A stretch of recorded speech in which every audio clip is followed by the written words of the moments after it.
రెండు రాష్ట్రాల మధ్య విభేదాలు ఉండకూడదని కాంగ్రెస్ తెలంగాణ ఇచ్చిందని సీఎం రేవంత్ రెడ్డి అన్నారు.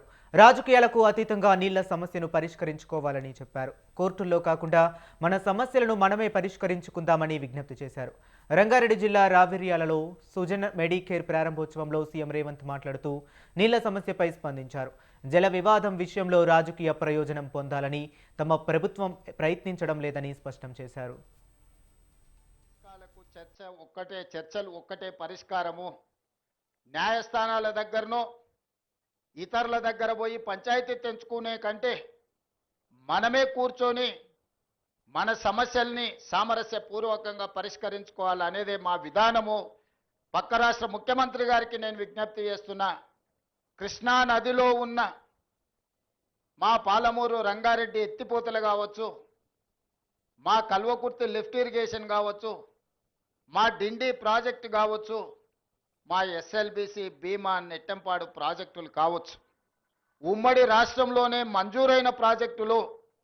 వీటి అనుమతులకు మీరు అడ్డంకి పెట్టకండి, వీటి అనుమతులకు మాకు సహకరించండి.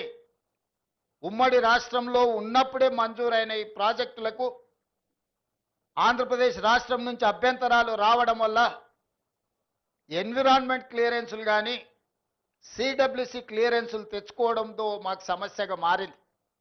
ఇవి రాకపోవడం వల్ల మాకు రావాల్సిన బ్యాంకులో నుంచి రుణాలు కానీ, కేంద్ర ప్రభుత్వం అందించాల్సిన సహాయం కానీ, యాక్సిలరేటెడ్ ఇరిగేషన్ బెనిఫిషియరీ ప్రోగ్రాంలో కేంద్ర ప్రభుత్వం 60% నిధులు ఇవ్వడానికి అవకాశం ఉన్న ప్రాజెక్టులు మాకు రావడం లేదు. దాంతో మాకు తీరని ఆర్థిక భారం మా రాష్ట్రం మీద పడుతుంది. ఇవన్నీ కూడా మీరు సహకరించండి. మీకేమైనా సమస్యలు ఉంటే కూడా మేము సానుకూలంగా ఆలోచన చేస్తాం. మేము వివాదం కోరుకోవడం లేదు. నేను మరొక్కసారి ఈ వేదిక మీద నుంచి చెప్పదలుచుకున్నా. నేను శాశ్వత పరిష్కారాన్ని కోరుకుంటున్నా. ఇది రాజకీయ ప్రయోజనం కాదు, ప్రజల ప్రయోజనము, రైతుల ప్రయోజనము, పెట్టుబడిదారుల ప్రయోజనము.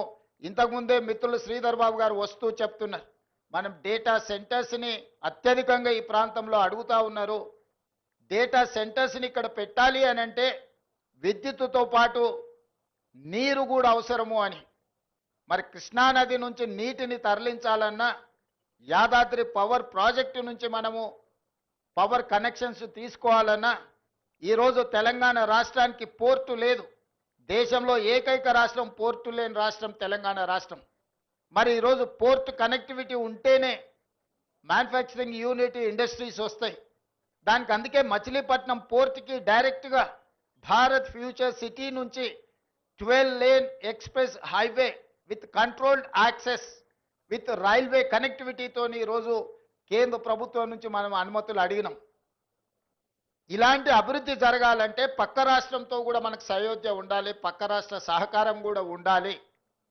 పక్క రాష్ట్ర సహకారం లేకుండా, సయోధ్య లేకుండా మచిలీపట్నం పోర్టు కానీ, కృష్ణపట్నం పోర్టు కానీ పోర్ట్ కనెక్టివిటీ తెలంగాణ రాష్ట్రానికి రాదు. తెలంగాణ రాష్ట్రానికి పోర్ట్ కనెక్టివిటీ రావాలంటే పక్క రాష్ట్ర సహకారం ఉండాలి. అదేవిధంగా పక్క రాష్ట్రానికి కూడా అమరావతి అభివృద్ధి చెందాలంటే హైదరాబాద్ సహకారం ఉండాలి. నగరం అభివృద్ధి జరగాలంటే భవనాలు కడితే సరిపోదు. భవనాలలో వచ్చే పరిశ్రమలు, సాంకేతిక నైపుణ్యం ఉన్న సిబ్బంది కూడా అవసరం. వాళ్ళు హైదరాబాద్ నగరంలో ఉన్నారు. అందుకే రెండు రాష్ట్రాలు ఇచ్చిపుచ్చుకునే ధోరణిలో ముందుకు వెళ్ళాలి. పక్క రాష్ట్రంతో తప్పకుండా చర్చలు కొనసాగుతాయి. పక్క రాష్ట్రాలతో వివాదాలు పెట్టుకోవాలన్న ఆలోచన మాకు లేదు. అది కర్ణాటక అయినా, మహారాష్ట్ర అయినా, ఆంధ్రప్రదేశ్ అయినా, తమిళనాడు అయినా, పక్కనుండే రాష్ట్రాలతో వివాదాలు మేము కోరుకోవడం లేదు. పక్కనున్న రాష్ట్రాలతో ఉన్న సమస్యల్ని చర్చల ద్వారా శాశ్వతంగా పరిష్కరించాలని కోరుకుంటున్నాము.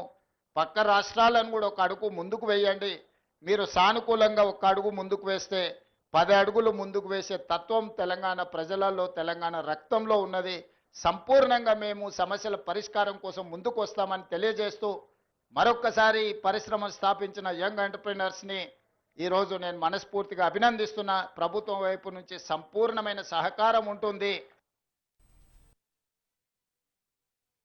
నీటి వివాదాలకు సంబంధించి